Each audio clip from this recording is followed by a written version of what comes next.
On the order of service, you'll note that I suggest that you might like to have listened to that second hymn, There is a Great Green Hill Far Away, or you may have like to read it through at this point.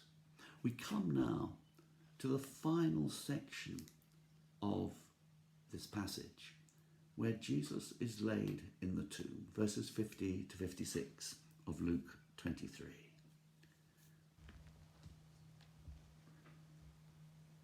Now, there was a man named Joseph, a member of the council. He was a good and righteous man and had not given his consent to the court's verdict or actions. He was from Arimathea, a town in Judea, and he was longing for God's kingdom. He approached Pilate and asked for Jesus' body. He took it down, wrapped it in a shroud, and put it in a tomb hollowed out of the rock, where no one had ever been laid. It was the day of preparation, and the Sabbath was beginning. The women who had followed Jesus, the ones who had come with him from Galilee, saw the tomb and how the body was laid. Then they went back to prepare spices and ointments. On the Sabbath they rested, as the commandment specified. Help can come from surprising places.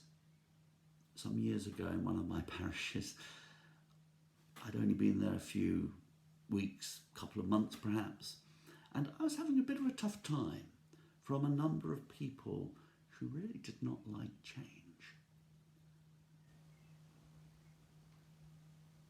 After one morning service, an elderly lady came to shake my hand as she was leaving, and she just said these words: "You are my good news." You can't imagine how those simple words encourage me to keep going. I don't expect the followers of the condemned, dead Jesus expected to get help from a member of the Jewish council, the very council that had condemned Jesus to death. And yet here we have Joseph of Arimathea, who in verses 50 to 51 is described as a good and upright man who had not consented to their decision and action.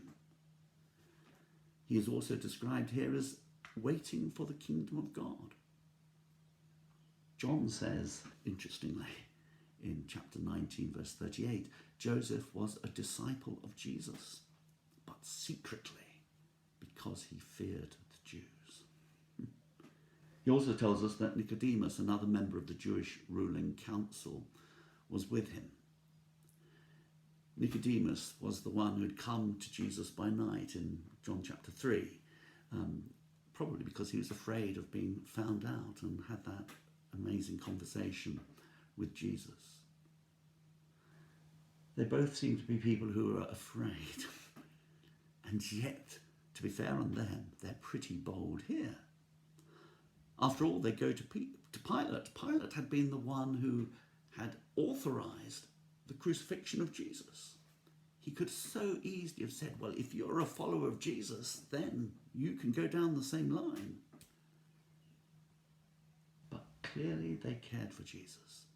They put aside their own personal hesitations and fears. Jewish custom was to bury someone on the very day that they die. And they didn't want Jesus just to be thrown in a ditch. So they did all that they could. John tells us that Nicodemus brought with him a mixture of myrrh and aloes, about 75 pounds.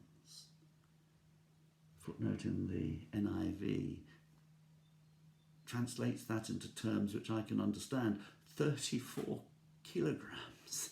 It's an enormous amount. Matthew also adds to this account by saying that this tomb was Joseph's own tomb. So Joseph owned it, and he decided he was going to use it for Jesus. Both Nicodemus and Joseph in their own ways, were showing their love for Jesus and their respect for Jesus by their generosity. They were no doubt bewildered as to what had happened. They thought Jesus was the Messiah, like Peter, like all the other disciples had done. Luke ends his account of the death and burial of Jesus with these words. The women who had come with Jesus from Galilee followed Joseph and saw the tomb and how his body was laid in it. Then they went home and prepared spices and perfumes, but they rested on the Sabbath in obedience to the commandment. Holy Saturday, to give it its correct title, that is the day between Good Friday and Easter Day, is a strange day. It's sort of neither one thing nor the other. Jesus is dead, but is not yet resurrected. They couldn't do anything. Of course, they didn't know how it was going to work out. All they could do is stay at home. Sounds familiar, doesn't it? Though it does seem that they used the time profitably. And maybe even the words "they rested" are not without significance. Many of us are not very good at resting. But rest is incorporated into the 10 Commandments. They rested on the Sabbath in obedience to the commandment. The coronavirus, COVID-19, strangely has given us an opportunity to rest. I wonder how best we can use that time. Let's turn again to our liturgy. I came to you as the least of your brothers and sisters. I was hungry and you gave me no food. I was thirsty and you gave me no drink.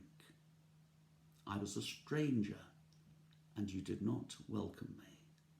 Naked and you did not clothe me. Sick and in prison and you did not visit me.